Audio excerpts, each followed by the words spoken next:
तो यहाँ पे आप अच्छे से पढ़िए इसको, ठीक है। सबसे पहले आपको पढ़ना होगा क्वेश्चन कह क्या रहा है, लोकतांत्रिक शासन व्यवस्था के राजनीतिक और सामाजिक असमानताओं के संदर्भ में। तो जो राजनीतिक और आपका सामाजिक असमानता है उसमें आपका जो है इसमें से कौन सा कथन आपका सही है, ठीक है, कौन सा कथन सही है ये आपको कह रहा है। तो लोकतांत्रिक शासन व्यवस्था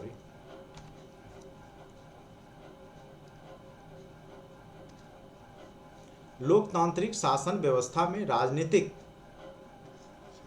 और सामाजिक असमानताओं के संदर्भ में, ठीक है। आखिर राजनीतिक और सामाजिक असमानता क्यों है लोकतंत्र में? तो लोकतंत्र में आर्थिक विकास होने पर आर्थिक असमानता दूर हो जाती है और लोकतांत्रिक शासन व्यवस्था में आर्थिक असमानता होती ही नहीं है। ये सब तो बिल्कुल गलत है। लोकतंत्र में सामाजिक असमानता को बहुत हद तक दूर करने की क्षमता रहती है। तो यहाँ पे यही सही है, सबसे उपयुक्त यही है कि लोकतंत्र में सामाजिक असमानता दूर करने का बहुत हद तक क्षमता होती है। ये तो आप नहीं कह सकते कि एकदम पूरा सामाजिक असमानता खत्म ही हो जाएगा, ठीक है, वो थोड़ा बहुत रहेगा लेकिन हद तक दूर हो सकता है। और आपने देखा है कि भारत जो है एक 7 दशक कह सकते हैं में बहुत अच्छा काम हुआ है भारत में, और सामाजिक असमानता धीरे धीरे जो है घटी है, ठीक है। तो यहाँ पे लोकतंत्र में सामाजिक असमानता बहुत हद तक दूर करने की क्षमता रहती है। इसका एग्जैक्ट आंसर ये होगा option number C. Next question है, इनमें से कौन लोकतंत्र की चुनौती का उदाहरण नहीं है? उदाहरण क्या बोला? नहीं है। शब्द पे ध्यान दीजिएगा, इनमें से कौन लोकतंत्र की चुनौती का उदाहरण नहीं है? अब बताइए इसका एग्जैक्ट आंसर क्या होगा, ठीक है। पढ़िए, क्वेश्चन को पढ़िए और इसका एग्जैक्ट आंसर बताइए। इसका एग्जैक्ट आंसर क्या होगा? पहला है कि दक्षिण अफ्रीका में गोरे अल्पसंख्यकों को दी गई रियायतें वापस लेने का दबाव, सऊदी अरब में महिलाओं को सार्वजनिक गतिविधियों में हिस्सा लेने की अनुमति नहीं, भारत में अल्पसंख्यक के हितों की रक्षा। तो देखिए, अल्पसंख्यक के हितों की रक्षा क्या चुनौती है? आपको लगता है क्या ये चुनौती है? भारत में अल्पसंख्यकों के हितों की रक्षा करना ये चुनौती नहीं है, ठीक है। तो लोकतंत्र का चुनौती बोल रहा है कि जो समस्या नहीं है, तो भारत में अल्पसंख्यक के हितों की रक्षा करना लोकतंत्र के लिए चुनौती नहीं है। वहीं दक्षिण अफ्रीका में गोरे अल्पसंख्यकों को दी गई रियायतें वापस लेने का दबाव, ये लोकतंत्र की चुनौती है। सऊदी अरब में महिलाओं को सार्वजनिक गतिविधियों में हिस्सा लेने की अनुमति नहीं देना, ये वहाँ जो है चुनौती का एग्जाम्पल नहीं है, ठीक है। चुनौती का एग्जाम्पल है, लेकिन भारत में अल्पसंख्यक के हितों की रक्षा करना चुनौती नहीं है लोकतंत्र का। इसलिए इसका एग्जैक्ट आंसर क्या हो जाएगा आपका? 2 का सी, ठीक है। क्वेश्चन को अच्छे से अगर आप पढ़ेंगे तो आप अच्छे से इसको क्लियर कर पाएंगे। उसके बाद है, लोकतंत्र की सफलता की एक आवश्यक शर्त क्या है? शिक्षा का अभाव आवश्यक शर्त है। शिक्षा के अभाव में तो लोकतंत्र सफल ही नहीं होगा, तो ये तो गलत है। बेरोजगारी में क्या सफलता का एक आवश्यक शर्त है क्या? बिल्कुल नहीं। लोकतंत्र में आस्था, हाँ, जब तक आप लोकतंत्र में आस्था नहीं रखेंगे तब तक लोकतंत्र सफल नहीं होगा। किसी भी लोकतांत्रिक देश के लोगों को या वहाँ के नागरिकों को जो है लोकतंत्र में आस्था रखनी ही पड़ती है, और लोकतंत्र की सफलता का भी प्रमुख जो शर्त है वो है आपका लोकतंत्र में आस्था, ठीक है।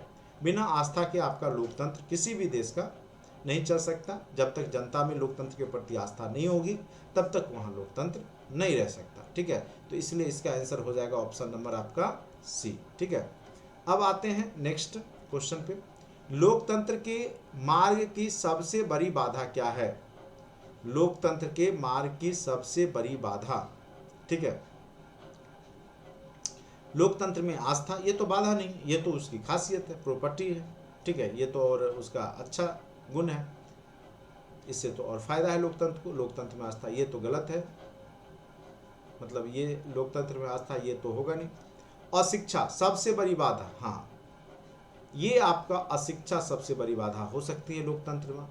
जब पढ़े लिखे लोग नहीं होंगे, मूर्ख ज़्यादा होंगे, तो वहाँ पे उनके नेतृत्वकर्ता भी मूर्ख हो जाएंगे, और उस स्थिति में लोकतंत्र की सबसे बड़ी बाधा हो सकती है। और बहुत सारे विद्वानों ने बोला है, ठीक है। लोकतंत्र मूर्खों का शासन है, कई विद्वानों के द्वारा इसकी पुष्टि की गई। तो यहाँ पे मूर्ख का मतलब वही हुआ जो शिक्षित नहीं है, अशिक्षित हैं। तो जो जिस प्रकार का व्यक्ति है वो उसी प्रकार का अपना नेता चुनता है। तो इसीलिए अगर अशिक्षा व्याप्त रहेगी तो अशिक्षित लोगों का शासन व्यवस्था में आना स्वाभाविक सा गुण हो जाएगा और फिर उससे देश का विकास नहीं हो सकता, लोकतंत्र में बाधा आएगी। तो अशिक्षा एक सबसे बड़ा बाधा है, याद रखिएगा, लोकतंत्र का अशिक्षा जो है सबसे बड़ा बाधा है। देखिए क्वेश्चन कुछ भी नहीं है, आप ध्यान से उसको पढ़िए, उसको सोचिए, अपने आप आपको चारों ऑप्शन में से आपको दिख जाएगा इसका एग्जैक्ट आंसर क्या होगा। ठीक है, अब नेक्स्ट क्वेश्चन पे आते हैं। स्विट्जरलैंड में महिलाओं को मताधिकार किस वर्ष प्राप्त हुआ? पिछले क्लास में भी ये क्वेश्चन आया था। सबसे बाद में महिलाओं को जो वोट देने का अधिकार है वो स्विट्जरलैंड में ही प्राप्त हुआ है। तो ऑप्शन नंबर सी इसका सही जवाब होगा, 1971 ईस्वी में। ठीक है, इससे पहले सबसे पहले ब्रिटेन में प्राप्त हुआ है। ठीक है, तो यहाँ पे 1971 में स्विट्जरलैंड में ये अधिकार महिलाओं को प्राप्त हुआ था। ठीक है, नेक्स्ट क्वेश्चन पे आते हैं।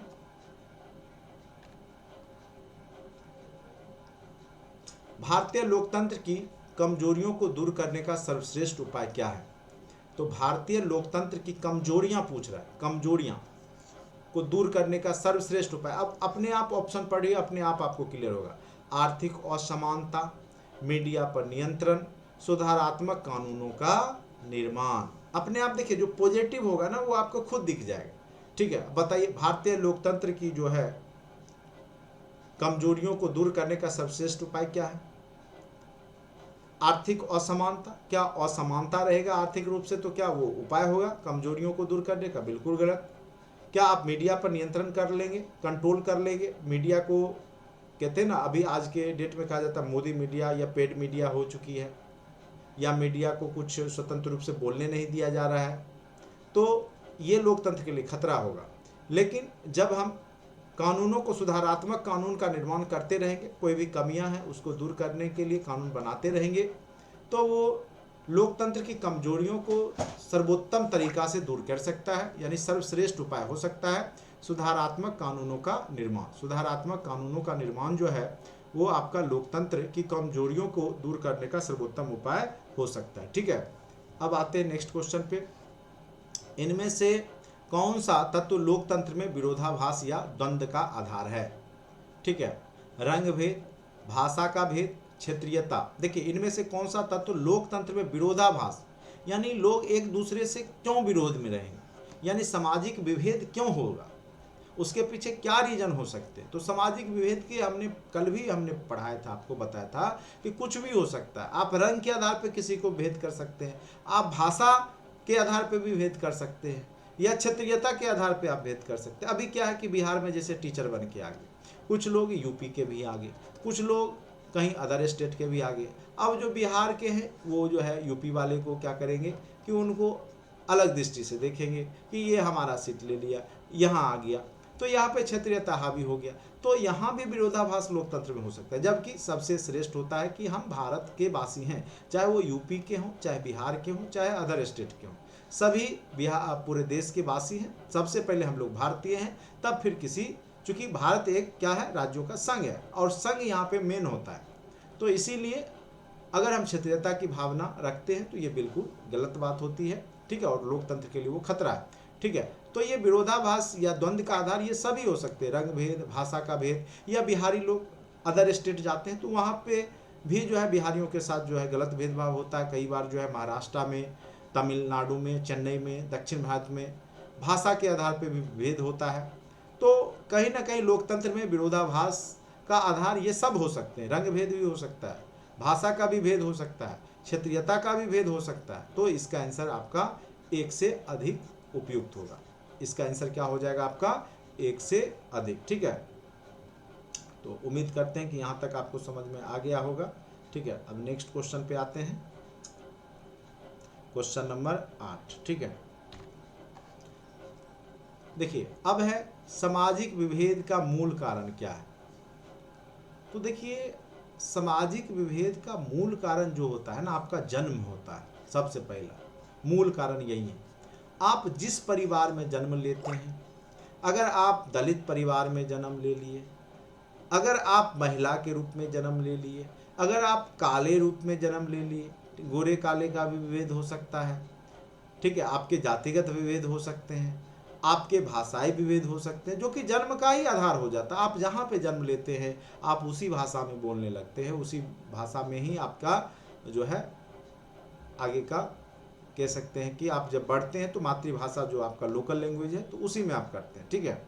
तो मूल कारण यहाँ पे सामाजिक विभेद का आपके जन्म से ही जुड़ा होता है, ठीक है। तो इसका उपयुक्त ऐसे गरीबी नहीं है, बेरोजगारी नहीं है, ये अमीर लोग, अच्छे लोग या जो जिसमें विभेद नहीं वो भी बेरोजगार हो सकते हैं, गरीबी उनमें भी हो सकती है, लेकिन जो जन्म होता है, जन्म का आधार ही मेन रूप से हो जाता है। आप जिस परिवार में जन्म लेते हैं, आप जिस रूप में जन्म लेते हैं, वहीं से आपका विभेद शुरुआत हो जाता है। तो मूल कारण आपका जन्म ही होता है, ठीक है। कौन सा व्यक्तिगत विभेद सामाजिक विभेद को उत्पन्न करने में सहायक होता है, ठीक है। व्यक्तिगत विभेद है लेकिन वो समाज के विभेद को उत्पन्न कर देता है। जैसे आपका लिंग, आप देखते होंगे समाज में महिला और पुरुष के बीच में जो है विभेद रहता है, ठीक है। अभी भी आप देखते होंगे कि भारत एक पितृसत्तात्मक सोच वाला देश है और पुरुषों की महत्ता महिलाओं की अपेक्षा में ज़्यादा होती है। धीरे धीरे इसकी कमियों को दूर करने के लिए कई तरह के रिजर्वेशन दिए जा रहे हैं, लेकिन वर्तमान में ये भी आपका विभेद का एक कारण है, लिंग। दूसरा है कि रंग का तो विभेद पूरे विश्व में है, चाहे आप अमेरिका चले जाइए, चाहे अफ्रीका चले जाइए, चाहे आप भारत आ जाइए, सभी जगह कलर के आधार पे विभेद लोगों के साथ किया जा रहा है, परसों से किया जा रहा है। आपने पढ़ा होगा गोरे काले का बीच में जो विभेद है, मार्टिन लूथर किंग के बारे में भी, और फिर महात्मा गांधी भी गए थे वहाँ पे साउथ अफ्रीका, तो वहाँ पे भी गोरे काले के रंग का विभेद, कानून भी वहाँ पे दोनों के लिए अलग अलग थे, ठीक है। तो उसको वहाँ पे उन्होंने केस करके जीता था, वहाँ पे लड़ाई लड़ी थी। उसके बाद धन के आधार पे भी आपका विभेद हो सकता है, ठीक है। अगर किसी के पास ज़्यादा धन है, किसी के पास कम धन है, तो वो भी एक विभेद का कारण होता है। तो इसका एग्जैक्ट आंसर 9 का क्या हो जाएगा, डी, 1 से अधिक हो जाएगा, ठीक है। तो इस तरह के क्वेश्चन आपके एग्जाम में पूछे जाएंगे, तो बड़े ध्यान से सोच समझ के बनाइएगा। विभेद जो है आपको बता ही दिए, डिफरेंस, तो आप डिफरेंस एक दूसरे में बहुत आधार पे हो सकते हैं, रंग के आधार पे हो सकते हैं, लिंग के आधार पे हो सकते हैं, अमीर जो आपका धन है उसके आधार पे हो सकते हैं। तो इसका एग्जैक्ट आंसर आपका 1 से अधिक सही होगा, ठीक है। चलिए नेक्स्ट क्वेश्चन पे आते हैं। श्वेत और अश्वेत के झगड़े का सबसे अच्छा उदाहरण कौन सा है? श्वेत और अश्वेत का झगड़ा सबसे अच्छा उदाहरण जो है वो आपको अमेरिका में देखने को मिलेगा, ठीक है। मार्टिन लूथर किंग के द्वारा ये किया गया था। अमेरिका में श्वेत और अश्वेत के झगड़े का सबसे अच्छा उदाहरण देश कौन सा है? अमेरिका। आज भी वहाँ पे गोरे काले के बीच में विभेद है। प्रोटेस्टेंट कई बार जो है अमेरिका में जो है वहाँ के राष्ट्रपति को भी गोरे काले के विभेद से गुजरना पड़ता है, ठीक है। बराक ओबामा को कई बार जो है उनके काले रंग के कारण उनको ट्रोल किया गया था। तो ये जो रंग का भी जो आधार है वो आपका विभेद का आधार होता है, ठीक है। और सबसे ज़्यादा अमेरिका में ऐसा हुआ है। प्रोटेस्टेंट और कैथोलिक के संघर्ष के लिए किस देश को जाना जाता है? देखिए प्रोटेस्टेंट, आपको जब हम धर्म सुधार आंदोलन बताए थे तो उसमें हमने बताया था कि पहले कैथोलिक था, उसके बाद उसमें जो सुधार हुआ, जो धर्म में सुधार किए गए, तो वो जो लोग आए जो धर्म सुधार किए ईसाई धर्म में, तो वो लोग जो है क्या कहलाए? प्रोटेस्टेंट कहलाए, ठीक है। और प्रोटेस्टेंट जो नए सुधारवादी लोग थे उनको प्रोटेस्टेंट कहा गया ईसाई धर्म में, और जो पुरानी मानसिकता के थे वो कैथोलिक कहलाए।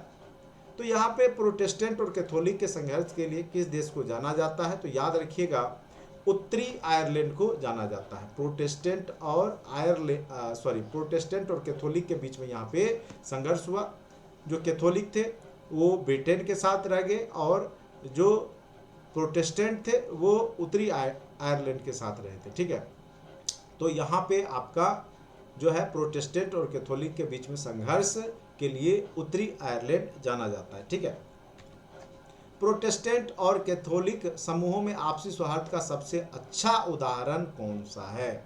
जहाँ पे कि दोनों के बीच में आपका जो है प्रोटेस्टेंट और कैथोलिक के बीच में सौहार्द वातावरण है, वहाँ पे कोई एक दूसरे के प्रति जो है सामाजिक विभेद नहीं है या राजनीतिक विभेद नहीं है। वह कौन सा देश है? तो वह देश है नीदरलैंड। वह कौन सा देश है? तो याद रखिएगा, वह देश का नाम है आपका नीदरलैंड। ठीक है, नेक्स्ट क्वेश्चन पे आते हैं। सामाजिक विभेद के राजनीतिक विभेद में परिवर्तन ने किस देश को खरबूजे की तरह कई टुकड़ों में बांटकर रख दिया? तो हमने कल भी चर्चा किया था, वो यूगोस्लाविया था, जिसको 6 भागों में बांटा गया। तो यहाँ पे याद रखिएगा, यूगोस्लाविया, जिसको जातिगत धार्मिक आधार पे 6 टुकड़ों में बांटा गया था, यूरोप का एक देश था जिसका स्थापना 1918 में हुआ था। आगे चल के द्वितीय विश्व युद्ध के बाद इसको कई भागों में मित्र राष्ट्रों के द्वारा बांटा गया था, जाति और धर्म के आधार। चलिए नेक्स्ट क्वेश्चन पे आते हैं। निम्नांकित में से कौन सा कथन सत्य है? क्वेश्चन है आपका, लोकतंत्र में सामाजिक विभेद राजनीतिक को प्रभावित करता है। बिल्कुल, सामाजिक विभेद ही आगे चल के राजनीतिक विभेद में बदल जाता है, तो ये प्रभावित करता है, सही है। उसके बाद सामाजिक विभेदों की राजनीति का हावी होना राजनीतिक व्यवस्था के लिए खतरनाक है। बिल्कुल, ये राजनीतिक व्यवस्था के लिए खतरनाक हो जाता है। ठीक है, धर्म, जाति और भाषा आधारित विभेदों की राजनीति देश को विभाजित कर देती है, बिल्कुल कर देती है। और इसका एग्जाम्पल बहुत सारे देश का बंटवारा होना धर्म के आधार पे, जैसे आपका देश भारत और पाकिस्तान में बटा, तो वो भी कहीं ना कहीं जो है धर्म के आधार पे ही बटा, तो वो देश को विभाजित कर देता है। तो इसका तीनों सही आंसर है, यानी इसका मतलब है कि इसका एग्जैक्ट आंसर क्या हो जाएगा आपका? 1 से अधिक। इसका एग्जैक्ट आंसर क्या हो जाएगा आपका? 1 से अधिक। ठीक है, बाकी मैं इंग्लिश में नहीं पढ़ रहा हूँ, जो लोग इंग्लिश मीडियम है वो आप पढ़ के अपना देख सकते हैं। Which of the following statements is true? Social differences affects politics in democracy. Dominance of politics of social differences is dangerous for the political system. तो ये सब जो भी अपना इंग्लिश वाले हैं वो अपना मीडियम पढ़ के अच्छे से समझ लीजिए।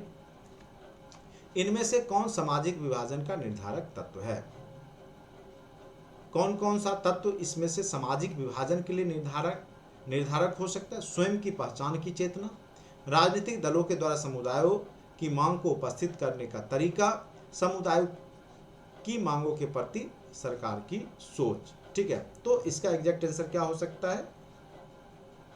स्वयं की पहचान की चेतना। देखिए क्या होता है कि सभी व्यक्ति की अपनी अपनी पहचान होती है, हर एक व्यक्ति का अपना पहचान है, तो वो भी अपनी पहचान बनाने के लिए भी सामाजिक विभाजन होता है। जैसे कोई अमीर व्यक्ति है, कोई गरीब व्यक्ति है, तो वो अपनी एक पहचान अमीर में बनाएगा।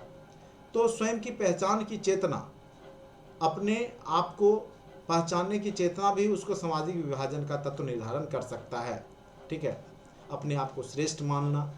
राजनीतिक दलों के द्वारा समुदायों की मांग को उपस्थित करने का तरीका। राजनीतिक दल क्या होता है कि समुदाय की मांग को उपस्थित करते हैं, कई समुदाय का डिमांड रखते हैं राजनीतिक दल आरक्षण में या कहीं, तो वो भी आपके सामाजिक विभाजन का निर्धारक तत्व है। जैसे कई बार क्या होता है कि आरक्षण को लेकर के ओबीसी समुदाय, ईबीसी समुदाय या जो भी एसटी एससी समुदाय है, वो सरकारों या राजनीतिक दलों से अपनी मांग रखते हैं, और राजनीतिक दल जो है जब इसको मांग को स्वीकारते हैं तो वो कहीं ना कहीं सामाजिक विभाजन का तत्व हो सकता है। समुदायों की मांगों के प्रति सरकार की सोच, जब सरकार जो है समुदाय की मांग के प्रति सोचने लगता है और उसके अनुरूप चलने लगता है और समुदायों की मांगों की पूर्ति करने लगता है, तो स्वाभाविक है वहाँ पे सामाजिक विभाजन एक तत्व निर्धारित हो जाता है। तो यहाँ पर इसका एग्जैक्ट आंसर हो जाएगा 1 से अधिक। और अभी वर्तमान में आप देखते होंगे जातिगत राजनीति चलती है पूरे भारत में ही, जातिगत राजनीति के तहत। तो समुदायों की मांग के प्रति सोच जो होती है सरकार की, जिस जाति का वोट लेना होता है उसके प्रति वो कुछ ज़्यादा सोचती है और कुछ ज़्यादा काम करती है उस जाति के प्रति, और जिनकी आबादी कम होती है तो उसको नज़रअंदाज भी करती है उनकी मांगों को। तो ये आपका समाज के विभाजन का एक बहुत बड़ा तत्व हो सकता है। ठीक है, तो 1 से अधिक इसका एग्जैक्ट आंसर हो जाएगा। नेक्स्ट क्वेश्चन पे आते हैं। सामाजिक विभेद की राजनीति के बीच सामंजस्य और इसके अच्छे परिणाम के लिए क्या आवश्यक है? अपनी पहचान के प्रति आग्रह, दूसरे की पहचान के प्रति दुराग्रह। ये तो बिल्कुल गलत है, दुराग्रह तो होना ही नहीं चाहिए दूसरे के पहचान के प्रति। अपनी पहचान के साथ साथ दूसरे की पहचान के प्रति आदर का भाव, ये सबसे जरूरी है। आप अपनी पहचान भी बनाइए और जो दूसरे लोग हैं उनकी भी पहचान का आदर कीजिए, तब जाकर के आपके बीच में सामाजिक विभेद और राजनीतिक जो सामंजस्य है उसके अच्छे परिणाम हो सकते हैं। ये नहीं कि केवल अपनी पहचान बनाइए, अपनी जाति का पहचान बनाइए, ठीक है, और दूसरे को निंदा कीजिए, दूसरे की पहचान को ख़त्म कीजिए, तो ये लोकतंत्र के लिए खतरा हो जाएगा और वो राजनीतिक विभेद उत्पन्न करेगा और आगे चल करके आपको जो है बांट देगा। लेकिन अगर आप अपने पहचान के साथ साथ दूसरे लोगों के भी पहचान की आदर करते हैं, उसका भाव रखते हैं, तो निश्चित रूप से सामंजस्य की स्थिति होती है। तो इसका एग्जैक्ट आंसर ऑप्शन नंबर क्या हो जाएगा? आपका सी हो जाएगा। अब आते इनमें कौन लोकतंत्र को मजबूती प्रदान नहीं करता है। जहां जहां नहीं दिखेगा ना एग्जाम में, जब भी आप बनाएंगे तो उसको आप क्या कीजिएगा, घेरा लगा दीजिएगा। उससे याद होगा कि नहीं वाला बनाना है, नहीं तो आप बनाते बनाते सही वाला ही मार के एक से अधिक या इनमें से कोई नहीं कर दीजिएगा, उसमें भी आप एक दो क्वेश्चन गलत कर सकते हैं। तो ये आप ध्यान दीजिएगा, इनमें कौन लोकतंत्र को मजबूती प्रदान नहीं करता है। तो विविधता में एकता लोकतंत्र की तो मजबूती है। सर्वधर्म संभाव, ये भी है। विविधताओं में सामंजस्य का अभाव और संघर्ष, ये गलत है। ये आपको क्या करेगा? मजबूती प्रदान नहीं करेगा, ठीक है। विविधता में एकता, सर्वधर्म संभाव, ये क्या करेगा? आपको मजबूती प्रदान करेगा। लेकिन विविधताओं में सामंजस्य का अभाव जब होगा और जब संघर्ष होगा तो वो लोकतंत्र की मजबूती को प्रदान नहीं करेगा, याद रखिएगा, ठीक है। नेक्स्ट क्वेश्चन पे आते हैं।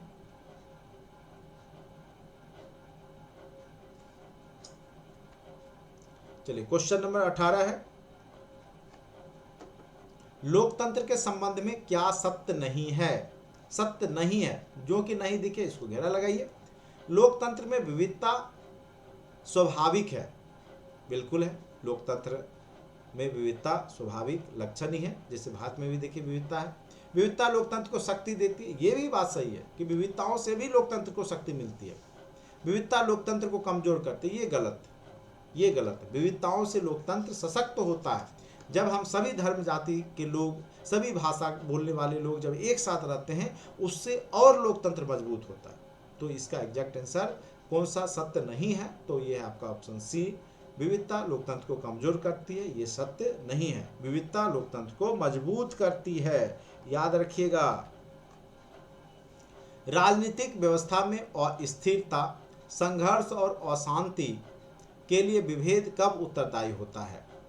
राजनीतिक व्यवस्था में, फिर से क्वेश्चन पढ़िए, राजनीतिक व्यवस्था में अस्थिरता, संघर्ष और अशांति के लिए विभेद, जो आपका विभेद है वो कब उत्तरदायी होता है? जब सामाजिक विभेदों के प्रति राजनीतिक व्यवस्था का दृष्टिकोण भेदभाव मूलक हो, बिल्कुल सही।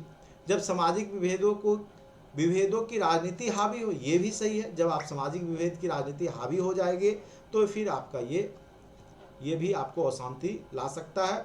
जब सामाजिक विभेद राजनीतिक विभेद में परिवर्तित हो जाता है, ये भी सही है। यानी ये तीनों जब स्थिति होगा तो उस समय जो आपके देश में अशांति या संघर्ष होगा, तो ये सभी कारक वहाँ जिम्मेदार होंगे। इसलिए इसका आंसर हो जाएगा आपका ऑप्शन नंबर डी।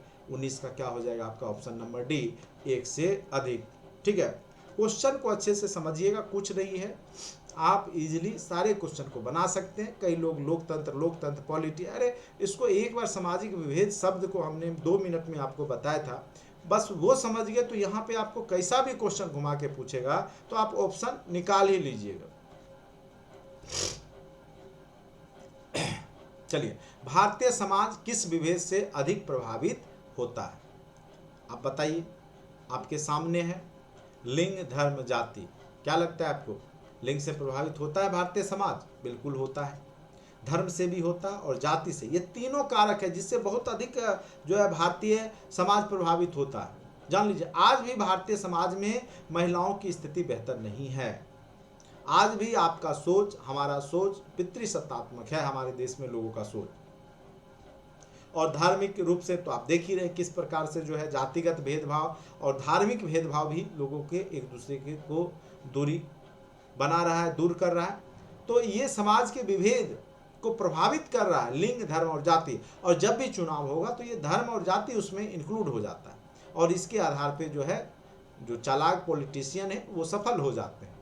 जाति और धर्म के नाम पे लोगों को लड़ा करके वो वोट बैंक बनाने में सफल हो जाते हैं। तो इसके पीछे कारण है कि भारतीय समाज आज भी जातिगत और धार्मिक रूप से ग्रसित है, ग्रसित मानसिकता से लोग यहाँ पे हैं। तो जो कि इसका परिणाम है 1 से अधिक, ठीक है। इसका परिणाम क्या हो जाएगा? 1 से अधिक, option number D. Next question पे आते हैं, क्वेश्चन नंबर 21 पे। भारत की प्रमुख सामाजिक समस्या क्या है? देखिए फिर वही बात, भारत की प्रमुख सामाजिक समस्या क्या है? तो जातिवाद तो एकदम पूरा है, भरा पड़ा है। उसके बाद है आपका भाषावाद, ये भी भरा पूरा है। भाषा के आधार पे अगर नहीं होता तो भाषा के आधार पर आपके राज्यों का गठन होता ही नहीं। संप्रदायवाद भी है, हिंदू मुस्लिम सिख ये सब बराबर दंगे होते आए हैं, होते रहते हैं। तो सामाजिक समस्या ये है। संप्रदायवाद है कि अपने धर्म को श्रेष्ठ मानना, दूसरे धर्म की निंदा करना, उसको नीचा दिखाना, ये है। तो ये सभी तीनों कारक हैं ABC, यानी एक से अधिक। इसका भी आंसर क्या हो जाएगा? एक से अधिक। और आपने देखा होगा कि पॉलिटी में बहुत सारे क्वेश्चन का आंसर एक से अधिक आ रहा था, खास करके इस तरह के क्वेश्चन को। तो आपको ऑप्शन नंबर डी को नहीं भूलना है, उस पे भी आपको सोचना पड़ेगा, उस पे भी आपको दिमाग लगाना पड़ेगा। बहुत सारे क्वेश्चन का आंसर यहाँ पे ऑप्शन नंबर डी आपका होगा। ठीक है, अब आते हैं क्वेश्चन नंबर 22 पे। प्राचीन काल में जाति प्रथा का आधार क्या था? तो आपको हमने वैदिक सभ्यता में बताया था कि शुरुआती चरण में जो जाति प्रथा का आधार था वो आपका केवल और केवल कर्म था, यानी जो जिस प्रकार के कर्म करते थे, अगर जो शिक्षा देने का काम कर रहे हैं तो उनको पंडित श्रेणी में रखा गया, जो युद्ध लड़ने का काम कर रहे थे उनको क्षत्रिय श्रेणी में रखा गया, जो व्यवसाय प्रवृत्ति के थे, व्यवसायिक काम करते थे, उनको वैश्य रखा गया, और जो मजदूरी करते थे उनको शूद्र की श्रेणी में रखा गया था।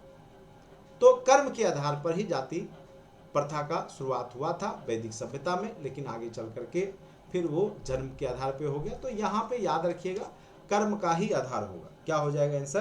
कर्म का आधार। ठीक है, जाति प्रथा की कठोरता के कारण समाज में कौन सी कुरीतियां आई हैं? जाति प्रथा से क्या आ गया? ऊंच नीच की भावना, ये तो आया ही है। अस्पृश्यता, छुआछूत, ये भी है, जिसको कि अनुच्छेद 17 के तहत दूर करने का प्रयास किया गया। समाज का विभाजन, ये भी है। अग्रणी जातियां, पिछड़ी जातियां, OBC EBC सब में समाज, दलित में समाज बटा हुआ, यानी इसका भी आंसर क्या हो जाएगा आपका? एक से अधिक हो जाएगा। ठीक है, क्वेश्चन नंबर 24 पे आते हैं। यह कथन किनका है? जाति विहीन राजनीति की कल्पना वास्तविकता पर पर्दा डालने के समान है। अगर कोई व्यक्ति जाति विहीन राजनीति की कल्पना करते हैं तो वास्तविकता पे वो पर्दा डाल रहे होते हैं। ये कथन किनका है? अत्यंत ही महत्वपूर्ण क्वेश्चन है। तो ये कथन रजनी कोठारी जी का है। उन्होंने बोला था कि अगर आप जाति विहीन राजनीति की कल्पना करते हैं तो एक प्रकार से ये स्वप्नवादिता है, यानी वास्तविकता पे पर्दा डालने के समान है। ऐसा संभव नहीं है कि जाति विहीन राजनीति आपके देश में हो जाए। ठीक है, चलिए, रजनी कोठारी का ये कथन है। नेक्स्ट क्वेश्चन पे आते हैं। ये क्वेश्चन पूछ सकता है, राजनीति पर जाति का प्रभाव उदाहरण क्या है? जाति के आधार पर निर्वाचन में उम्मीदवारों का चयन, बिल्कुल सही। मंत्रिमंडल के निर्माण में जातियों का प्रतिनिधित्व, ये भी सही। कमजोर जातियों को संगठित होकर राजनीति में सौदेबाजी, ये भी सही। इसका आंसर क्या हो जाएगा आपका?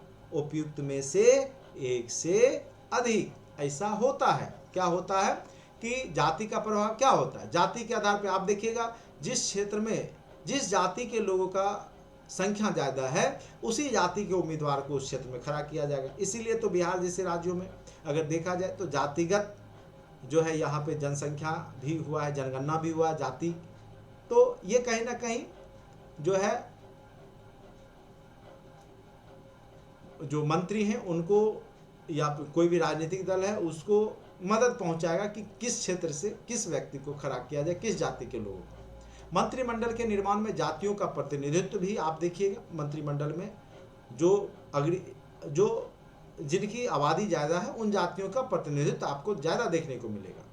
और फिर कमज़ोर जाति को भी संगठित हो करके राजनीतिक में सौदेबाजी यहाँ पे होती है। तो ये आपका जातिगत जो है प्रभाव है, जाति का राजनीति पे प्रभाव है। तो यहाँ पे इसका हो जाएगा आंसर एक से अधिक। ठीक है, तो उम्मीद करते हैं कि आपको अच्छे से समझ में आ गया होगा। ठीक है, तो अभी 25 क्वेश्चन रहने देते हैं।